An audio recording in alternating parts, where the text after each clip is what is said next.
Hello everyone. This is an audio recorded lecture from physical chemistry on the topic distribution law. Nernst distribution law. Nernst distribution law studies the distribution of a solute between two immiscible solvents in contact with each other. When a solute soluble in two immiscible solvent is added to a mixture of these solvents, the concentration of solute in both the solvent layers is different. In other words, the solute distributes itself in both the solvent. For example, when a dilute solution of iodine in water is shaken with carbon tetrachloride, the iodine distributes between two immiscible solvents. Iodine is about 86 times more soluble in carbon tetrachloride than in water. Due to higher stability, most of the iodine passes into CCl4 layer. In simple words, iodine is distributed between two immiscible solvents, water and carbon tetrachloride. Nernst in 1891 showed that when a solute is added to a mixture of two immiscible liquids, in both of which it dissolves, then it distributes itself between both the liquids in such a way that the ratio of concentrations of the solute in both the liquid remain constant at constant temperature. However, this ratio is constant only when the solute has same molecular state in both the solvents. That is, the solute neither undergoes association nor dissociation in both these solvents. The generalization put forward by Nernst is called Nernst distribution law and is stated as a solute distributes itself between two immiscible solvents in contact with each other in such a way that at equilibrium the ratio of concentration of solute in the two layers is constant at a given temperature provided the molecular state of solute is same in both the solvent. If X distributes itself between solvent A and B, the distribution law is written as concentration of X in solvent A divided by concentration of X in solvent B is equal to C1 upon C2 is equal to K. The constant K is termed as the partition coefficient or distribution coefficient. Factors affecting partition coefficient are nature of solute, nature of liquid pair and temperature. So now we will study how nature of solute affect partition coefficient. For a particular liquid, different solutes have different solubility. Hence, the value of partition coefficient will be different for different solutes at given temperature. It is clearly seen from the data which is given in the table. For example, when the liquid pair of water and benzene is taken, then the solute benzoic acid is added, then the value of K at 293 Kelvin will be 0.0274. Second, nature of liquid pair. A given solute has different partition coefficient in different liquid pairs. Third, temperature. The solubility of a solute in a particular solvent changes with temperature. As the temperature is changed, the solubility of a solute in a given liquid pair also changes. Therefore, the partition coefficient also changes with temperature. The change in value of partition coefficient K for 1 degree rise in temperature is known as temperature coefficient. However, the value of temperature coefficient is generally small. Next topic is experimental verification of distribution law. Solution of iodine in CCl4 of different concentrations are shaken with water taken in different bottles. These are allowed to stand undisturbed till the two layers separate out. A known volume of CCl4 layer and aqueous layer is pipetted out and titrated against standard sodium thiosulfate solution, and the concentration of iodine is determined. The following result from the distribution of iodine between CCl4 and water show the constant of ratio of concentration in each layer. Hence, this proves the validity of distribution law. This is the table given for distribution of iodine between CCl4 and H2O at 20 degrees Celsius. These results shows that the ratio C1 upon C2 is almost constant, hence the distribution law is valid in this case. Next topic is condition for validity of distribution law or limitations of Nernst distribution law. The distribution law in its simple form, that is K is equal to C1 upon C2, does not hold under all conditions. Some limitations and the condition under which the law is applicable are as follows. First, temperature should be kept constant. The solubility of a solute in both the liquid changes with change in temperature. This may result in change in concentration in both the solvent. Moreover, change in temperature may affect the mutual solubility of the two solvent. Therefore, with change in temperature, a different value of partition coefficient is obtained at every temperature. Hence, the temperature should be kept constant throughout the determination of partition coefficient. Second condition is the two solvents should be immiscible or sparingly soluble. Third condition is the mutual solubility of the two solvents should not be affected by addition of solute. Fourth, the solution should be dilute. Fifth, the molecular state of solute should be same in both the solvent. This law is not valid under following two conditions. A.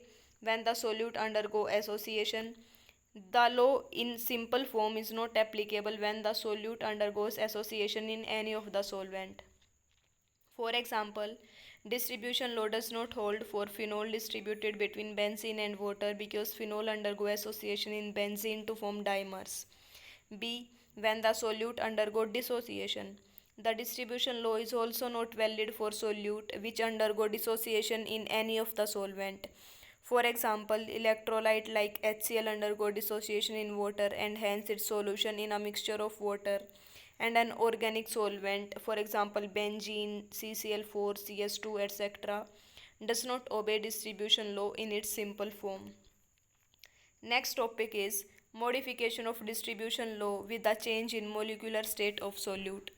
Nernst show that the ratio C1 and C2 is constant, that is K is equal to C1 upon C2 is applicable only when the solute has the same molecular condition in both the liquids. That means the solute does not undergo association or dissociation in any of the liquids. However, in any of such changes take place in one or both the liquid, then the distribution law gets modified. Let us consider cases in which a solute may associate or dissociate or enter into chemical combination with one of the solvent. Case 1. When solute undergo association in one of the solvent. Suppose a solute X remain in the normal molecular state in phase 1, whereas in phase 2, n molecules of X undergo association to form complex molecule SXN. Solute X undergo dissociation in solvent 2. Here, two equilibria exist simultaneously, that is, X is in equilibria with X and NX is in equilibrium with XN. Suppose the total concentration of solute X in phase 1 is C2 and the total concentration of solute X in phase 2 is C2. If alpha is the degree of dissociation of solute in phase 2, then the concentration of associated molecule in phase 2 will be given by Xn is equal to 1 upon n C2 alpha. The concentration of normal molecule in phase is equal to 1 minus alpha into C2. Applying distribution law to the distribution of X in the two solvents, we can write concentration of X in phase 1 upon concentration of normal molecule of X in phase 2 is equal to K. That is C1 upon 1 minus alpha into C2 is equal to K.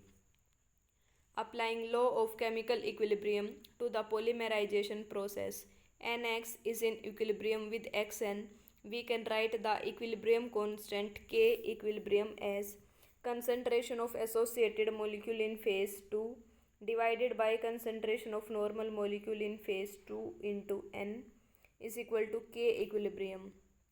So now, by putting the value of all these, we can finally come to the result C1 upon n under root C2 is equal to constant. This relation is used in determining the value of n, the extent of association of molecules. The values C1 and C2 are determined experimentally and substituted in equation 4. Putting n is equal to 1, 2, 3 and up to so on, the value for which a nearly constant value of K is obtained is equal to n. This is the table given for distribution of benzoic acid between water and benzene at 25 degrees Celsius. Case 2 is when the solute undergo dissociation in one of its solvent. Let the solute X dissolve in phase 1 in its normal state and undergo dissociation in solvent 2.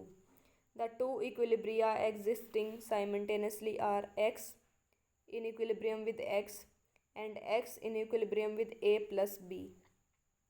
Total concentration of X in phase 1 is equal to C1 and total concentration of X in phase 2 is C2. The degree of dissociation of solute in phase 2 is alpha. The concentration of undissociated molecule in phase 2 is 1 minus alpha into C2. Applying distribution law, the ratio of concentration of solute in equilibrium 1 is given as C1 upon C2 into 1 minus alpha is equal to K. On the other hand, when the solute is dissociated in phase 1, having degree of dissociation alpha and remain undissociated in phase 2, then the partition coefficient is given by C1 into 1 minus alpha upon C2 is equal to K. Case 3rd. When the solute is dissociated in both the solvent, it is evident that the concentration of the solute in layer 1 is C1 into 1 minus alpha and in layer 2 is C2 1 minus alpha, where alpha is the degree of dissociation of the solute. The partition coefficient is given by C2 into 1 minus alpha divided by C1 into 1 minus alpha is equal to K. Case 4th. When the solute enters into chemical combination with one of the solvent. Suppose the solute X remain in normal molecular state in solvent 1, but one molecule of X combine with n molecules of solvent in phase 2 to form X into Ns molecule. Following equilibria exist simultaneously. X is in equilibrium with X and X plus Ns is in equilibrium with X into Ns. Let the concentration of solute X in normal state in phase 1 is C1 and the concentration of X in normal state in phase 2 is C2. Concentration of solvent molecule in phase 2 is C and concentration of complex molecule in phase 2 is C. Applying distribution law, and now from the further derivation, this is the derivation and this is the table which show the various forms of distribution law are summarized. Next topic is thermodynamic derivation of distribution law. The derivation of distribution law from thermodynamics is based on the condition that in a phase equilibrium between two immiscible liquid containing the same solute dissolved in them, the chemical potential of the solute must be same in both the phases. Suppose a solute is present in two immiscible solvent A and B in contact with each other. The chemical potential in solvent A is mu A and in solvent B is mu B. At equilibrium, the chemical potential of the solute in both the phases is equal, that is mu A is equal to mu B. From thermodynamics, we know chemical potential of a substance is given by mu is equal to mu naught plus RT ln A, where mu naught is the standard chemical potential and A is the activity of the solute in solution. Therefore, mu A is equal to mu naught A plus RT ln A and mu B is equal to mu naught B plus RT ln A B. Hence, by comparing both these equations, we can finally get A upon A is equal to constant. Since the solutions are dilute, therefore the activities are equal to the concentration. So, equation become Ca upon Cb is equal to constant. This is Nernst distribution law. It is applicable in this form when the solute is normally distributed in both the layers. However, it gets modified in the case when the solute undergo association, dissociation or enters into chemical combination with one of the solvent. Next topic is application of distribution law. There are many applications of distribution law in laboratory and in industry. Some of these are briefly discussed here. First, in calculating solubility of a solute in a solvent. When a solute is shaken with two immiscible solvents in contact with each other at equilibrium, both the solvents are saturated with the solute. Therefore, the concentration at equilibrium are equal to the solubility of solute in both solvent. We can write the distribution law as C1 upon C2 is equal to S1 upon S2 is equal to K, where concentration C1 is equal to S1, the solubility of the solute in solvent 1, and concentration C2 is equal to S2, which is the solubility of the solute in solvent 2. Hence, knowing the value of the distribution constant and solubility of solute in one of the solvent, the solubility in other solvent can be calculated. Second is distribution indicators. Certain solvents can appreciably dissolve even the small amount of solute present in some other solvent. When such a solvent is added to a dilute solution of the solute in some other solvent, most of the solute get distributed into the solvent. Hence, it acts as an indicator for the presence of even a small amount of the solute. For example, a dilute solution of iodine in water is almost colorless. Iodine is considerably soluble in CS2. Its distribution coefficient between CS2 and water is 400. Therefore, an extremely dilute solution of iodine can be estimated by adding a few drops of CS2 to its aqueous solution. A sufficient amount of iodine passes into CS2 layer and gives it a deep violet color. This solution may be titrated against hypo solution till the violet color in CS2 layer disappears. Hence, CS2 can serve as distribution indicator in iodometric titration, in which iodine is produced during titration. Third is in determining the extent of association or dissociation of a solute in a solvent. Using distribution law, the molecular state of a solute in a solvent can be determined. In the distribution experiment, if the ratio of concentration of solute in both the solvents, that is C1 upon C2, is constant, then the solute behaves normally in both the solvents. When a solute X undergo association in one of the solvent having concentration C2 in it, then the distribution law modified as C1 upon N under root C2 is equal to K. From the value of N, the molecular mass of the solute in this solvent can be calculated by multiplying the actual molecular mass by N. For example, benzoic acid in a mixture of water and benzene exists as dimer in benzene. Hence, the value of N is equal to 2.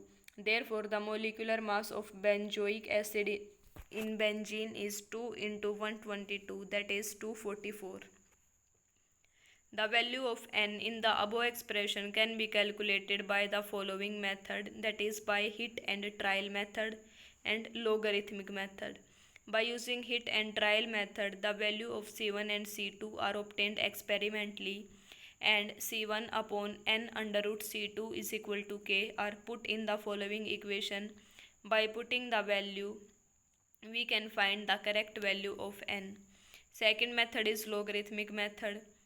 By using logarithmic method, we can get N is equal to log C2 minus log C2 upon log C1 minus log C1.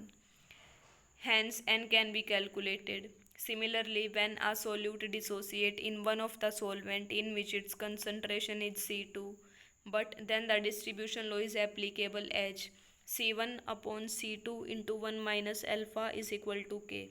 Thus, if the degree of dissociation alpha of the solute is known at one concentration, the value of alpha at any other concentration can be obtained by using above equation since K is constant. Fourth property is in the study of chemical equilibrium involving formation of complex ions. An important application of distribution law is to study the equilibria involving complex ions. Consider some reaction involving formation of complex ion like Ki plus I2 gives Ki3 and I negative plus I2 gives I3 negative. By considering such reaction and by using distribution law, the equilibrium constant of any of these reactions can be calculated on the basis of constancy in the value of equilibrium constant. The formula of complex ion be find out. The application of distribution law in determining the formula of complex ion I3 negative is described as follows. First point is a solution of iodine in CS2 is shaken with water to determine the distribution coefficient of iodine between CS2 and water. Second point is a solution of iodine in CS2 of known concentration, say a moles per liter, is shaken with an aqueous solution of Ki of known concentration, say B moles per liter. Third point is after the equilibrium is established between two layers, the concentration of iodine left in CS2 layer is determined volumetrically by titrating it against standard hypo solution. The equilibrium constant is calculated as follows. The let the initial concentration of iodine in CS2 layer is equal to A moles per liter and the initial concentration of Ki solution B moles per liter. Distribution coefficient of I2 between CS2 and water is K. Concentration of I2 left in CS2 layer is equal to C moles per liter. In aqueous layer, I2 react with Ki, therefore total concentration of iodine in aqueous layer will be much higher due to formation of soluble complex Ki3. Total concentration of I2 free plus combined in aqueous layer is equal to initial concentration of I2 in CS2 minus concentration of I2 left free in CS2 layer, that is A minus C moles per liter. Concentration of free I2 in aqueous layer can be calculated according to distribution law, that is concentration of free I2 in aqueous layer divided by concentration of I2 in CS2 layer is equal to K. But the concentration of I2 in CS2 layer is equal to C moles per liter and concentration of free I2 in aqueous layer is equal to Kc moles per liter, and the concentration of I2 that has combined with Ki is equal to A minus C minus Kc moles per liter, that is equal to D moles per liter. According to the reaction, Ki plus I2 gives Ki3. Number of moles of I2 combined is equal to number of moles of Ki combined is equal to number of moles of Ki3 formed. And concentration of Ki3 in aqueous layer is equal to D moles per liter. Concentration of Ki in aqueous layer is equal to B minus D moles per liter. And concentration of I2 in aqueous layer is equal to Kc moles per liter. Applying law of chemical equilibrium, we can write K is equal to concentration of Ki3 divided by concentration of Ki into concentration of I2. Taking different initial concentration of I2 and Ki solution, the value of K is calculated for each set. The constancy of value of K dash show the formula of complex is Ki3 or that of complex ion is I3 negative. Fifth is in the process of extraction. Another important application of the distribution law is in the process of extraction, in laboratory as well as in industry. In laboratory, for instance, it is frequently used for of a dissolved organic substance from aqueous solution with solvents such as benzene, chloroform, carbon tetrachloride, etc. The advantage is taken of the fact that the coefficient of most of the organic compound is largely in favor of organic solvents. In industry, the process of extraction is used to remove the impurities from the product. The aqueous solution of the substance to be extracted is shaken with an organic solvent in which it is highly soluble. After shaking vigorously, the mixture is allowed to sit down for some time. The two layers are then separated using a separating funnel. The organic solvent recolored by distillation and used again. For the extraction process to be more efficient, the conditions should be fulfilled.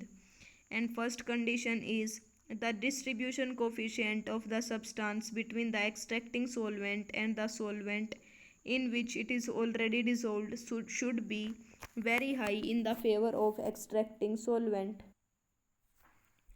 Sometimes the distribution coefficient in the extracting solvent is artificially increased by making the substance less soluble in the aqueous phase. This can be done by adding some substance which decrease the degree of dissociation of the compound in aqueous phase.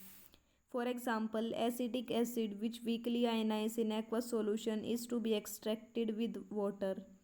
A strong acid, say HCl, is added to the solution. Due to ionization of HCl, the H positive ion concentration increases, and due to common ion effect, the ionization of acetic is suppressed. As a result, there is greater concentration of unionized acetic acid, hence greater amount of acid will be extracted in ether layer.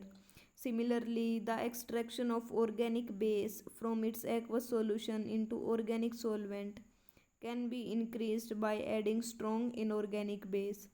In general, the solubility of an organic compound in water can be decreased by adding salt, hence its distribution coefficient increase in favor of extracting solvent. This is termed as salting out effect.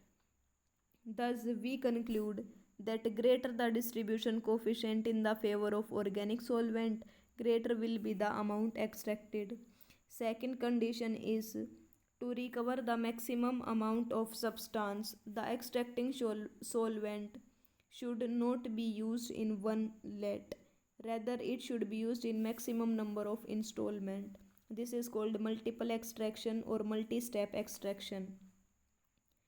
The fact that it is more efficient to use extracting solvent in small portion rather than in one lot is illustrated as follows.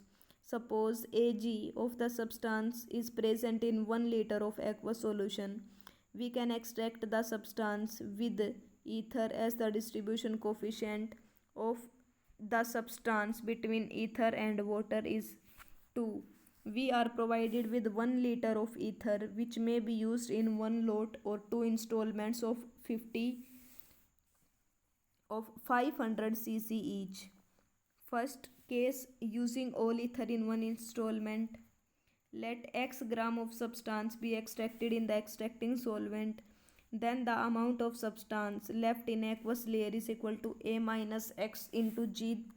Therefore, concentration in ether is equal to x upon 1000 and concentration in water is equal to A minus x upon 1000. According to distribution law, concentration of ether divided by concentration of water is equal to K, that is x upon 1000 divided by A minus x upon 1000 is equal to 2 and x is equal to 0.67 A. Thus only 67% of the total amount will be extracted. Case 2. Extraction using 500 ml of ether. Let x1 gram of substance be extracted in the first installment of 500 milliliter ether.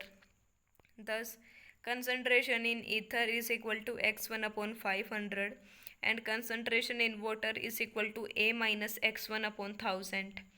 According to distribution law, concentration of ether divided by concentration of water is equal to 2.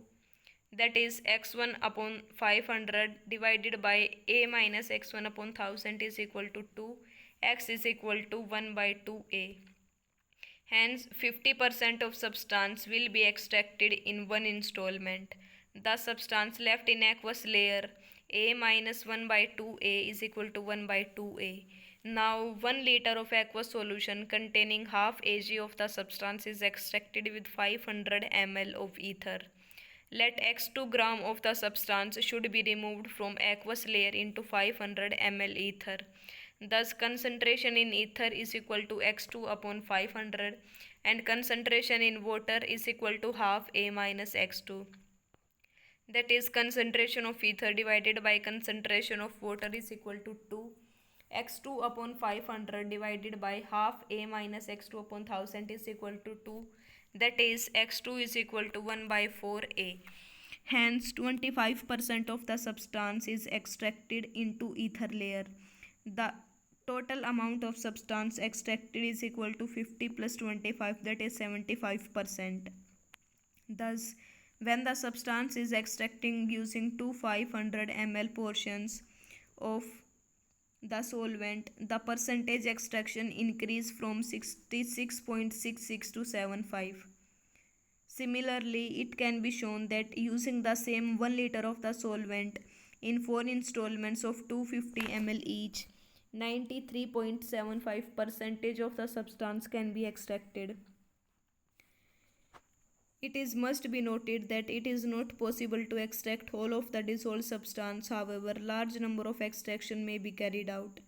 Every time the substance distributes itself between two solvent and some amount is always left unextracted. So this is all about the chapter distribution law. Thank you.